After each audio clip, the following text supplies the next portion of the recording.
ہمارے ہاں دادا اور نانی کے پاس پوتے نواسوں کی ہول سیل کے حساب سے ایک تعداد ہوتی ہے, ٹھیک ہے نا. ہمارے محلے میں ایک بزرگ رہا کرتے تھے, ان کی عمر تھی 80 سال, ان کی عمر ہو گئی. میں اس مسجد میں امام تھا جہاں میں امام تھا ابھی ہوں نا, اس سے پہلے اس کے علاوہ کسی علاقے کی بات کر رہا ہوں. تو وہ بزرگ کیا کرتے تھے, جب بھی میں مسجد سے باہر نکلتا مجھے بٹھاتے, امام صاحب ادھر بیٹھ جاؤ. پھر کسی کو بلاتے, ادھر آ امام صاحب کے لیے دودھ پتی لے کر آ. میں کہا حضرت رہنے دیں, خام خام میں کیوں محلے والوں کو پریشان کر رہے ہیں, نہیں لے کر آپ ادھر آ. ایک تھپڑ لگاتے وہ میرے لیے دودھ پتی لے آتا. پھر تھوڑی دیر میں ادھر آ امام صاحب کے لیے شربت لے کر آ گھر سے.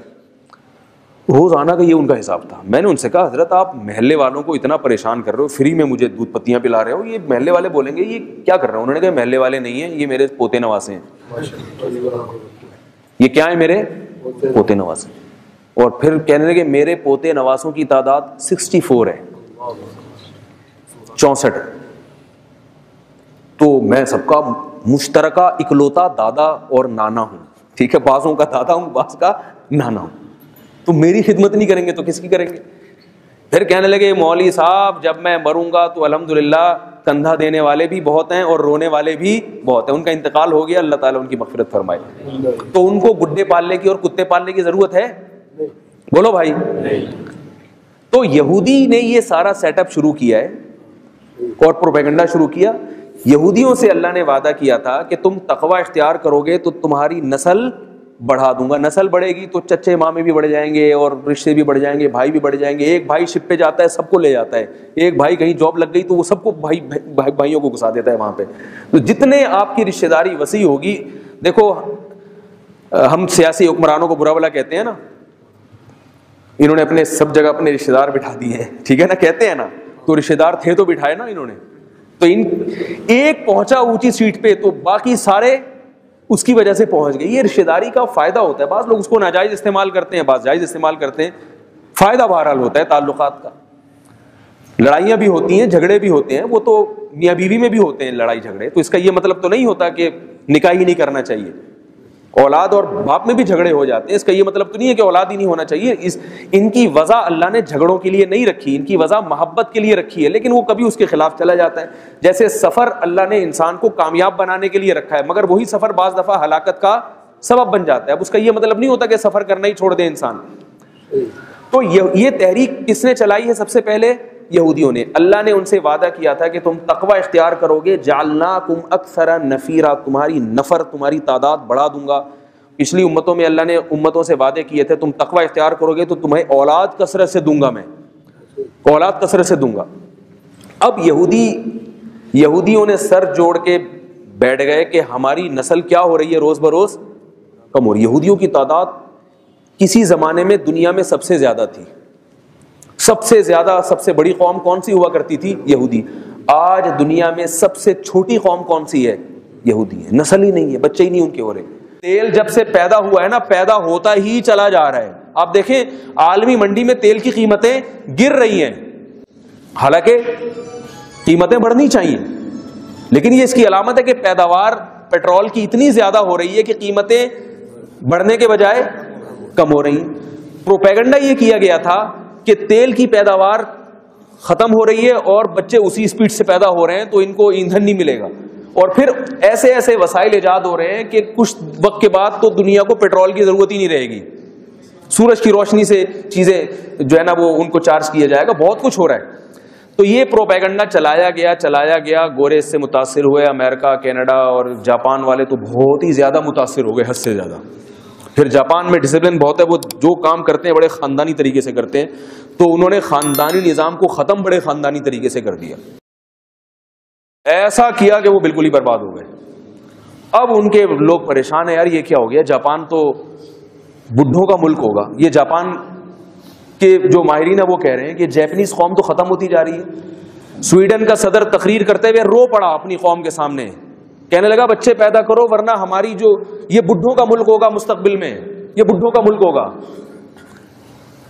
جاپان اور چپلی کباب میچ کرتا ہے آپس میں ہے بھائی, جاپان اور نسوار کوئی ہے آپس.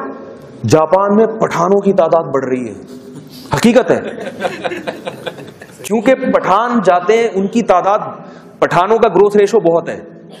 نتیجہ کیا نکلتا ہے؟ جب ان کے بچے زیادہ پیدا ہوتے ہیں تو کمانے کی فکر ہوتی ہے. صرف یہی تھوڑی کہ باپ کھلاتا ہی رہتا ہے, کچھ وقت کھلاتا ہے, اس کے بعد باپ کیا کہتا ہے تم جوان ہو گئے اب تم کھلاؤ. تو وہ کھانے کے لیے کیا کرتے ہیں, کمانے کے لیے کیا کرتے ہیں, اپنا ملک اگر چھوٹا پڑتا ہے تو انسان کی فطرت ہے وہ دوسرے ملک میں سفر کرتا ہے. تو پٹھان اتنی کثرت سے جاپان گئے ہیں, اتنی کثرت سے جاپان گئے ہیں کہ جو جاپان میں جو تجارت کرنے والے لوگ ہیں, جو میری جان پہچان, وہ کہتے ہیں کپڑے کی تجارت کس کے قبضے میں چلی گئی ہے؟ پٹھانوں کے قبضے. چپلی کباب کے ہوٹل کھل گئے, نسوار کی دکانیں کھل گئی ہیں جاپان میں. اب نسوار بھی جو آئے گی نا, میڈ ان جاپان لکھا ہوگا اس پہ.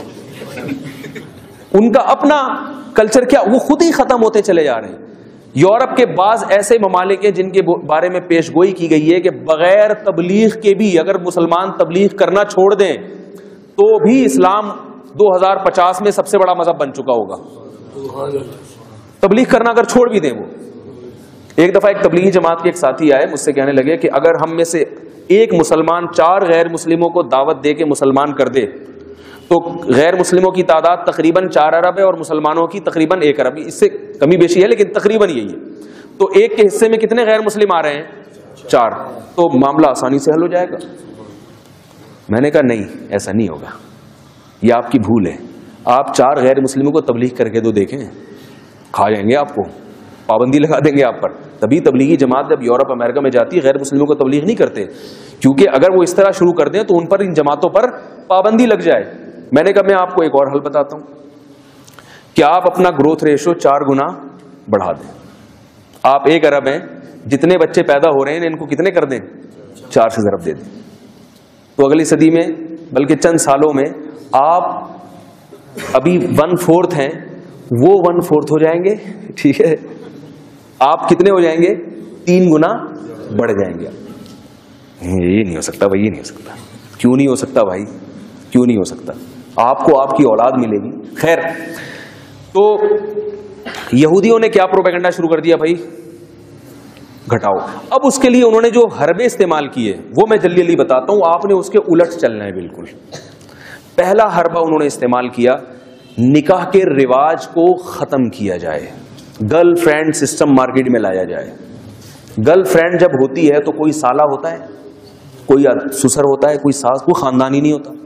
اس کو جب چاہو چھوڑ دو. بیوی کو طلاق دینا آسان کام, بولو نا بھائی, 100 دفعہ کانپتا ہے آدمی, سالوں کا خیال آتا ہے, سسر صاحب کا خیال آتا ہے, یار وہ بندہ نہیں چھوڑے گا مجھے.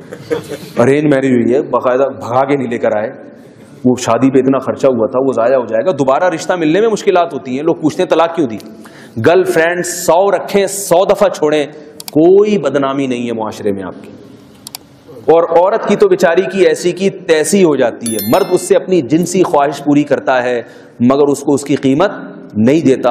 اور بیوی جب گھر میں لاتا ہے تو مرد کے لیے اپنی خواہش پوری جب اس سے کرتا ہے تو اس کی اب بھاری بھرکم معاوضہ دینا پڑتا ہے, اس کو گھر دینا پڑتا ہے, گیس